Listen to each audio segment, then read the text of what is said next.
Inshallah, we are continuing with the Risale-I Nur. You might remember we addressed the topic last week. It was based on Ana, the human self, the soul. Inshallah, I'm going to continue with that, but I'm going to read from another section in the Risale-I Nur, or I should say another book. It is from Hutbe-i Şamiye, the Sermon of Damascus. And it's based on the faculties of the soul. Here, the term soul he's using as ana, self, a human self, as we mentioned last week. It's based on, our, maybe we can say ego or our identity,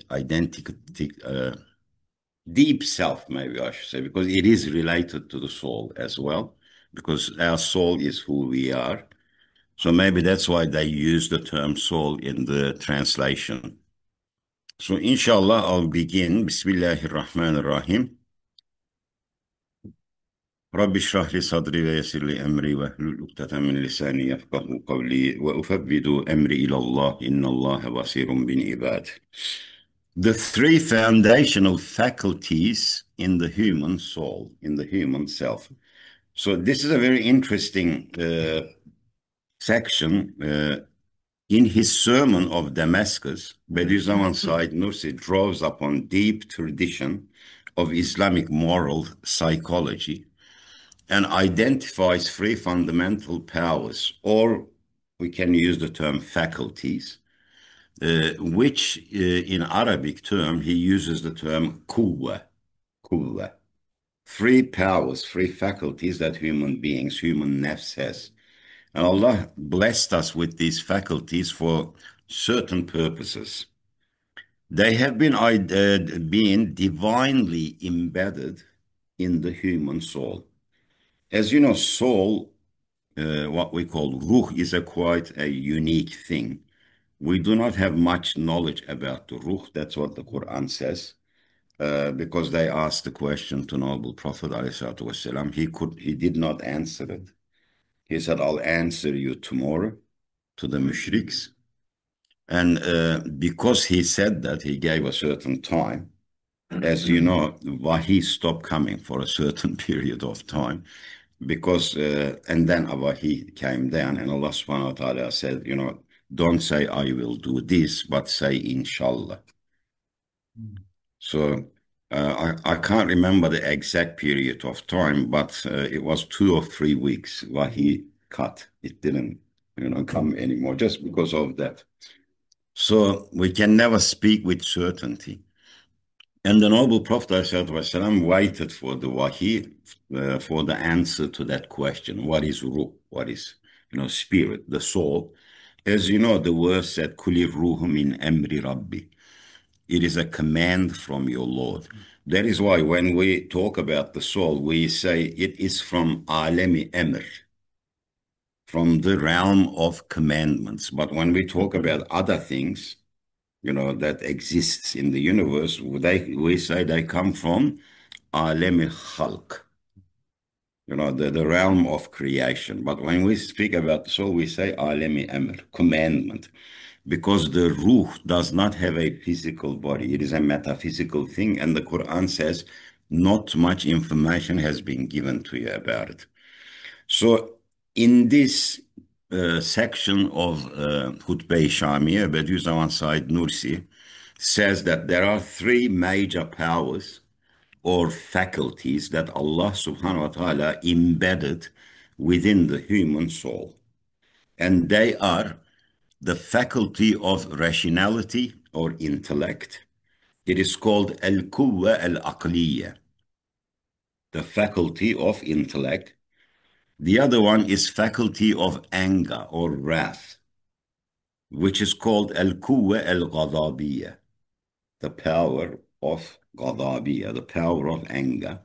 We have this in our souls. And the third is the faculty of appetite or passion. And it is called al-quwwa al-shahawiyya. Al-quwwa al-shahawiyya. So human soul contains these three powers. faculties. They are very unique faculties. And now he's going to explain what they are and why they were given to us. These faculties are not inherently good or evil. These faculties that we have, the power of passion, the power of akıl, intellect, and the power of anger. These faculties, he says, these unique gifts that we have in our soul, are not inherently good or evil. Rather, they are morally neutral capacities. They are neutral, meant to be exercised within the framework of divine guidance. So they're meant to be used within the framework of Allah subhanahu wa ta'ala's guidance. Otherwise, by themselves, they are not inherently good or evil. They're neutral. According to Bediüzzaman Said Nursi, the proper and balanced use of these faculties under the discipline of Wahi, which is revelation, and Sunnah, prophetic example, prophetic way, prophetic path, is essential for attaining justice, which is adale, which Bediüzzaman Said Nursi considers the synthesis and harmonious integration of these three. So what he's saying is, Allah has blessed us with these faculties. So kuvve-i akliye, kuvve-i gadabiye, kuvve-i şeheviye. So we have these faculties and they are neutral. We have them in our soul. But we need to achieve a proper balanced use of these faculties under the discipline of revelation, which is Wahi. If we use these faculties according to what Wahi and Sunnah suggests us, then we will establish justice, adalet, which he considers, as I said, the synthesis and harmonious integration of these three. So if they are put together in a harmonious and if they are synthesized together in a balanced way, we will achieve adalet. Now, one by one, he's going to explain what they are. The faculty of rationality or intellect, which we call akıl. The faculty of akıl. Human beings have akıl. Beside human beings, there are few other creation of Allah subhanahu wa ta'ala has akıl. Angels have akıl, intellect, and jinns have intellect as well, akıl. And animals only to a certain limit, only for them to survive, in nature. But unlike human beings, they cannot make, logical decisions, rational thinking, critical thinking. None of those things exist in animals. The kuvve akliye is the capacity for abstract reasoning, critical thinking, and discernment between truth and falsehood. So why do we have this faculty in our ruh? Kuvve-i akliye, faculty of intellect, because it has the capacity for abstract reasoning, critical thinking, and discernment between the truth and falses, because it has this ability to tell between false and truth. It is the distinguishing feature of the human being and the instrument by which one can come to know Allah subhanahu wa ta'ala, understand divine laws, and recognize moral duties. So what does this mean? If we did not have this faculty of intellect, we would not have been put through the test of life. Because only through akıl we can understand the difference between good and bad, which, as I said, the rest of the creation do not have. And animals don't have this. They only have very limited understanding. That is why they are not tested, because they don't have the ability of rational thinking. They don't have the ability of critical thinking. It is humans who possess that. So this kuvve-i akliye allows us to understand or come to know our Creator, Allah subhanahu wa ta'ala. That is why, in regards to what happens to people who have not received the message of Allah subhanahu wa ta'ala, they have not received any prophet, the fate of others, as they call it. What happens to in their situation? As you know, the two towering Imams of Ahl Sunnat wal Jamaat, one of them is Abu Hassan al-Ashari, the other one is Abu Mansur al-Maturidi. Ashari believes that they are not responsible at all. They are not responsible of anything. So if they didn't receive any if they didn't receive a prophet, because the Quran says we will not punish those whom we have not sent a messenger to. So he takes that verse, he says, they are not responsible. So if a human tribe, let us say, for argument's sake, living in the deep Amazon jungle somewhere, nobody has gone and explained anything to them, according to Ash'ari, they got no responsibility at all. But according to Imam Maturidi, usually if you're in the Hanafi mazhab, you follow Imam Maturidi, we follow Imam Maturidi. Imam Maturidi says, yes, they do have responsibility because they got akal, intellect. As you can see what Bediüzzaman Said Nursi explains here as well, because it's a tool to find the truth. So he says they are responsible, but they are only responsible of understanding or figuring out that they have been created. There's some sort of a power that brings everything into existence. That is all their responsibilities. Technically, he says, they are responsible of iman, they are not responsible of amal. Imam Maturidi, because amal, there is no way they could know that, they could figure that out without a prophet. They cannot know what is halal, what's haram. Maybe just basic things that exist in human nature, fitra, which is like, murder, stealing, things like that. It's embedded in human nature. Akal is enough to figure that they are wrong. They cannot also know, fasting, giving zakat, praying five. That is not possible. So they will not be responsible of worship. That's what Imam Maturidi says. So there's two views there. But Bediüzzaman Said Nursi is saying here, if you have kuvve-i akliye, if Allah has given that to you, and as you know, in almost all of the practical issues of Islam, if you study fiqh, who is obligated to do this, for example? You look at a certain worship. It says one needs to be Muslim, one needs to be over the age of adolescence to become responsible, and one of the other conditions is what?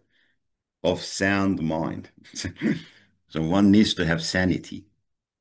Intellect, that's what it means. If you don't have the intellectual capacity to understand that responsibility, then you cannot be responsible for it. So this is what Bediüzzaman says. The kuvve-i akliye allows us to understand the divine laws and recognize moral duties, because we are responsible of moral duties because we have free will. We have irade-i cüz'iye. So if we are able to make choices using our intellect, then we are responsible, morally responsible. So since we have this kuvve-i akliye, how are we supposed to use it? Bediüzzaman Said Nursi says there are three ways of using it. One is called deficiency, using it deficiently. It is called balaha, which means foolishness or ignorance. The inability to grasp evident truths or make sound judgments. It means that you're not using your intellect. That's what it means. You're ignoring. The other one is excessive usage. It is called cerbeze. It means sophistry and intellectual cunning, wittiness, cunning. You're overusing it. You're using it. It means you're using it for the wrong reasons, the intellect. Where the intellect is misused to justify falsehoods or manipulate the truth. You know, like, for example, to cite an example, people like Richard Dawkins, intelligent man, but he is making cerbeze, using his intellect for falsehoods. And he's trying to justify it. Justify that küfür is okay. So this is called cerbeze. So what is the balanced state of using kuvve-i akliye, faculty of intellect? It is the middle path, which is a balanced state. It's true, but it's called hikmeh, wisdom. So if you're using it for the right reasons, your akıl, your intellect, it's called hikmeh, wisdom, the ability to perceive things as they truly are and to act accordingly upon them. So understand things, perceive things as they truly are, without any manipulation. There is no ignoring, you know, but at the same time, there is no trickery. There's no deceit there as well. You're accepting the truth as they are, truths, and you are acting upon it accordingly. This is the balanced path, the middle path of kuvve-i akliye. And the others, you know, the excessive usage and deficiency, they are called ifrat and tefrit. Ifrat, tefrit. So they are, you know, extreme in both sides, going into extremes in both sides. The second faculty that human beings have in their soul, so there was three of them, is anger or wrath. And we call that kuvve gadabiye. So kuvve gadabiye, gadab, as you know, that's where it comes from. The kuvve gadabiye is the source of anger, but also courage and self-defense. It equips the individual with the energy to uphold the justice as well, resist oppression, and overcome challenges, which means it's needed. That's why Allah gave that to us. That emotion of anger, that power of anger or faculty of anger was given to us for these reasons. Now, if it's used wrongly, again, deficiency is called jubn. Jubn. It means cowardice, being cowardly. A failure to stand up for the truth, which leads to humiliation and moral weakness. Somebody is attacking your family, somebody attacking your honor, somebody attacking your religion, somebody attacking your country, and you're scared. You're looking for ways to hide. So you're not using it right. This is cowardice. It's called jubn.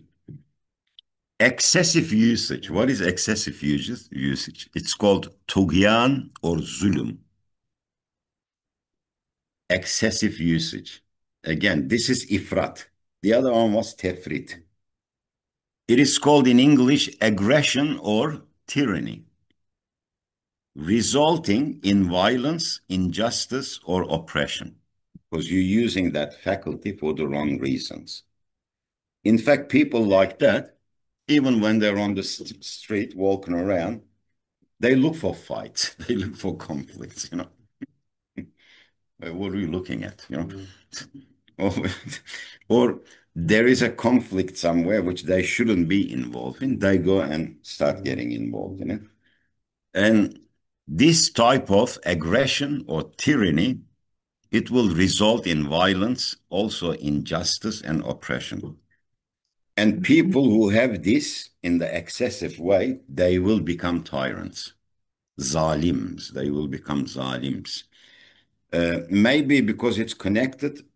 I can imagine some of the leaders in the world, in the past and present, fits these things perfectly. There is a thing about being a munafiq.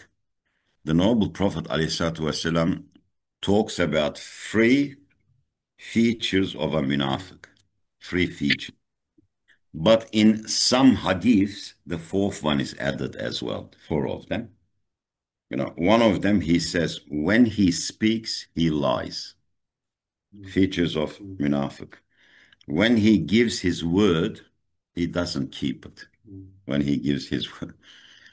When you entrust something on it, an amana, he betrays it. And then there's 4th one they add.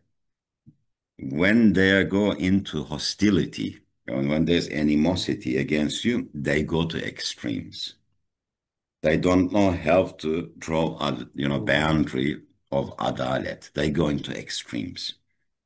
They will hurt you, they will hurt your family, they will hurt your kids. So they go to extremes. And our Prophet, beloved Prophet ﷺ says, sometimes people can have these, features. Even believers can have them, 1 or 2 of them. It is possible. But the Prophet says, whoever has all of them is a munafiq. If a person has all of these that I mentioned, 4 features of a munafiq, he is a munafiq. That's what the hadith says.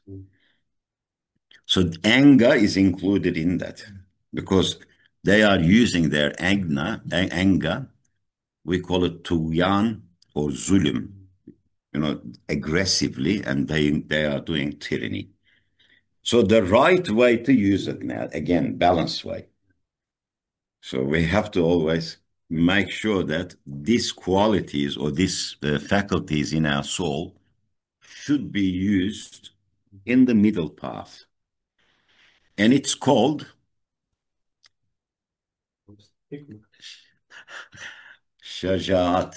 Hikmah is for the other one, aqliya. The middle path was hikmah. For this kuway gadabiya, the middle and balanced state is shajaat. Shajaat. It's called courage. Shajaat is courage. The moral strength to defend the truth and confront injustice. So if there is injustice going on, one should be confronting it. That is why the Prophet said, one of the people who are most beloved of Allah subhanahu wa ta'ala is the one who stands against a tyrant, sultan, leader, and says, you're doing wrong. As you know, Musa alayhi salam did this. Yeah? He went all the way to Pharaoh, a Pharaoh who claimed to be God himself. Pharaoh who used to say, am I not your greatest Lord? Just like Nimrod of Ibrahim alayhi salam, that's how Pharaohs was.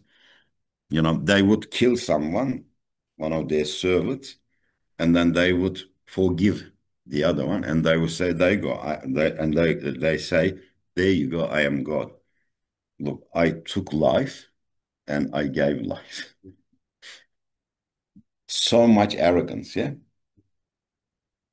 So shaja'at is to stand against this type of injustice, and it is also a moral strength to defend the truth, haq, not to keep quiet. There is a narration, I can't remember if it's sahih or not. Some people say it's not, I think. It may be too. I'll have to have a look.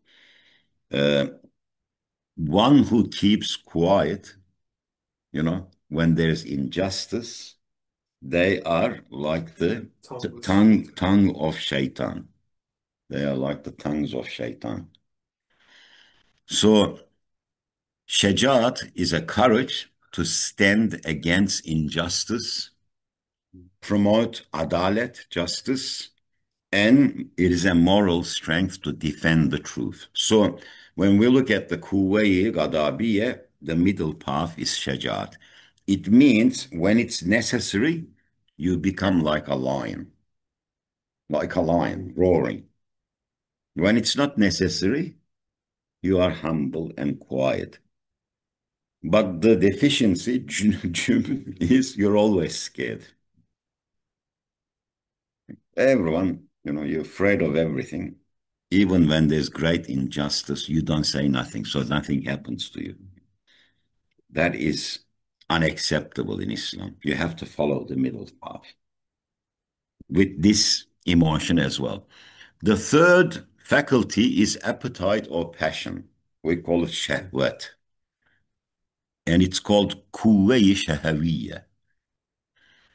It governs the bodily desires, physical, animalistic desires, such as hunger, sexuality, and the pursuit of comfort, being comfortable. It is essential for survival, it is needed, and reproduction, and social relationships. It is needed for survival because you need to eat, drink for survival, and you need to have partners. You need to get married, so there's reproduction and social relationship with society. You got to be within the society because this feeling, this emotion is needed. So if there is tefrit, which is deficiency, it's called khumud. It is lifelessness or insensitivity. You have no desire for nothing, dead, living dead. No desire for nothing. Where one becomes apathic or indifferent to legitimate needs. There are people who consider themselves as monks, You heard of them. They don't eat, they don't, think. They stay away from what is halal as well, which is un-Islamic. And also, I think some of the sects of Christianity, I don't know if they still have it now, but in the past, like the priests did not get married. I think nuns neither, yeah, they didn't get married either. And this is deficiency. It's removed because Allah created you, so you do get married. You have certain needs, you need to satisfy them as well through halal means. There is this huge circle of halal. But if someone says there is no need to go into haram, Allah has given you this big circle of halal. That will satisfy you. You can be contented with that. See, Islam is a religion of not only logic, but religion of human nature.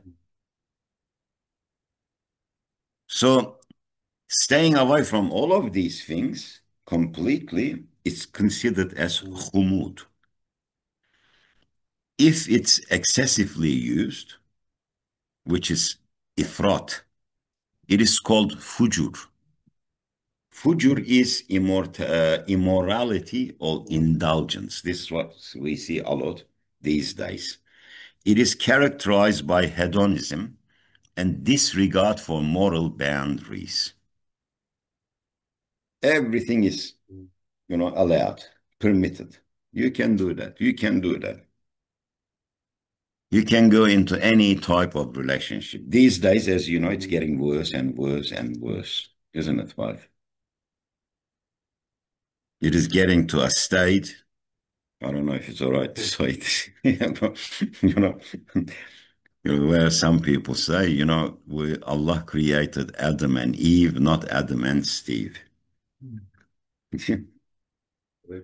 So it is getting to, over the boundaries, pushing it over the boundaries. That is the breaking of one's, chastity. And this is called fujur. It is called running after your desires, impulses. Normally, only animals do this. Human beings are not supposed to do that. Human beings are supposed to control their desires.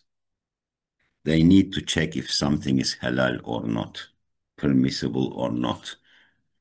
And there are many permissible things that will satisfy us. So what is the balanced state of this emotion or this kubwa, as we said, faculty? It is called iffa, iffat, iffat. It means temperance and chastity, chastity. The self-control that ensures moral and lawful satisfaction of needs. So you are self-controlling, but you are not staying away from what is permissible either. You are enjoying life, but you are taking as much as you need and only things which are permissible by Allah subhanahu wa ta'ala. So you have found the balance, the middle path in this emotion, in this faculty as well. So there are three major faculties there, see, within our soul. And always in Islam, you follow the middle path, the balanced path. Bediüzzaman Said Nursi also integrates these faculties into a broader metaphysical and theological framework. He argues that these faculties were placed in the human being not only for survival or societal functioning, but to also serve as instruments of spiritual trial and growth. Because when you push yourself to use them the proper way, for the real purpose that they were given to you, you are spiritually developing, growing. Your level is increasing by the side of Allah subhanahu wa ta'ala. In fact, human beings can surpass some of the levels of some of the angels. You have that ability in you as a human being. Their presence, these faculties' presence, reflects the divine will to test the human soul. It's the testing. See again. As the Quranic verse states, such as the verse, "He who created death and life to test you, as to which of you is best in need, indeed." So it is a testing by Allah subhanahu wa ta'ala. But for the test, we need these faculties. Therefore, the human being is seen as a moral agent. So we are moral agents. We are different to the rest of the creation. There are people who say, well, we should live like the rest of the creation. You cannot live like the rest of the creation. You cannot take pleasure out of life like the rest of the creation anyway, even if you wanted to. You will never be satisfied. Because even a simple animal, when they take pleasure out of life, they take 100% pleasure. You watch, a cat or a dog, an animal eat. Have a look how much pleasure they're taking. Because a million different things are not going through their minds. 100%. We think about the past, the future, our friends, our families, our work. Thousands of things go through our minds. Our taste, pleasure goes down because of these thoughts. So we cannot be like the rest of the creation anyway. We're not hardwired like them. So human beings are seen as moral agents responsible for directing these capacities toward their divinely intended ends, because they are given to us for a purpose. This aligns with Nursi's general theological vision, in which human free will, irade or ikhtiyar, we can use the term, irade or ikhtiyar, free will, and responsibility are central themes. So these are the central themes of our irade. According to Nursi, qadar is necessary, destiny is necessary so that humans do not ascribe their achievements to themselves and develop arrogance with an ability that was given by Allah. You achieved something, but it was Allah who allowed you to achieve that. And if you had this intellect or other ability, He has given it to you. You do not attain it yourself. It was given by Him. Maybe you developed it with your intellect, with your free will, but originally it was given by Him. So destiny is there and it is necessary, the qadar, so that we don't ascribe these achievements, our successes, to ourselves. We say it was always Him. I never forget, you know, when people like Bediüzzaman talk about achievements, he used to say, don't say ana, say nahnu. Don't say I did it, say we did it. Give it to the Jamaat, to the group. Hoca Efendi took it a step further, Fethullah Hoca Efendi. He says, don't even say, we, nahnu. He say he did it. It was him, he says. It was always him. This will remove all the arrogance from the soul of a person. Bediüzzaman also says free will is a necessity. So it is necessary that we have free will as well. Qadar was necessary so that we save ourselves from arrogance with our successes. But free will is also a necessity. Why? So that humans do not try to avoid blame for their sins by claiming that they were destined to commit them. See? That is why we have free will. So that we don't say, it was in my destiny. You might remember I explained this once. They bring this man who stole something to Hazrat Ömer radiallahu anh at the time of when he was a Khalifa. And he asked him why he did it, why he committed that crime. And the guy said, it's in my destiny.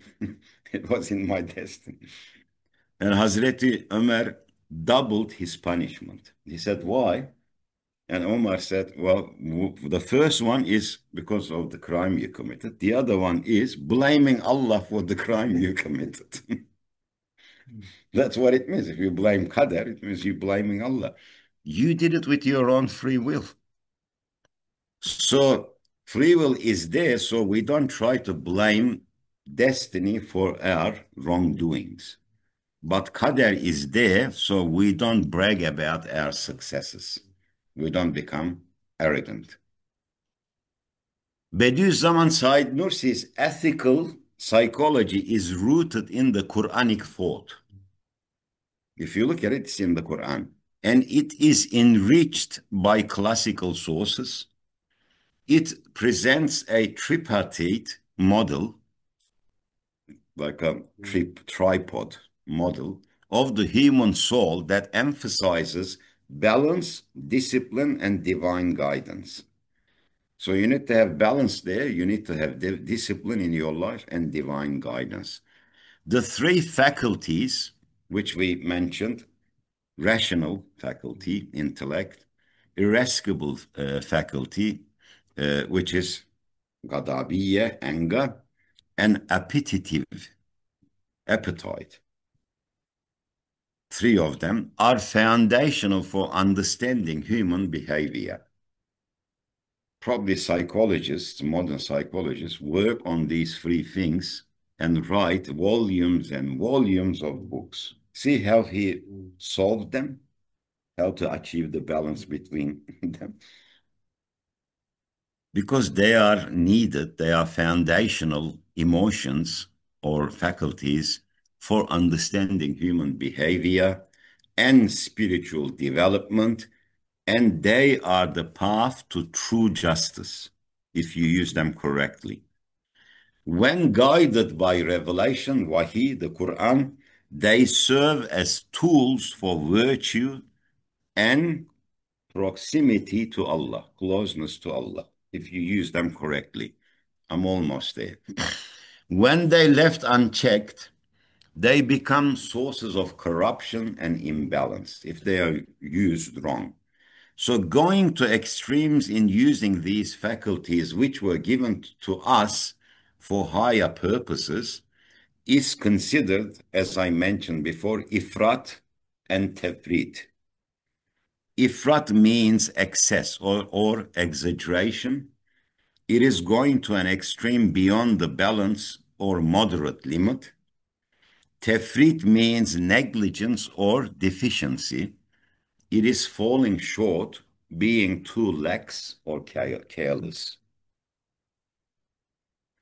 These terms are often used to explain that virtue lies in the middle path balance, moderate position between two extremes.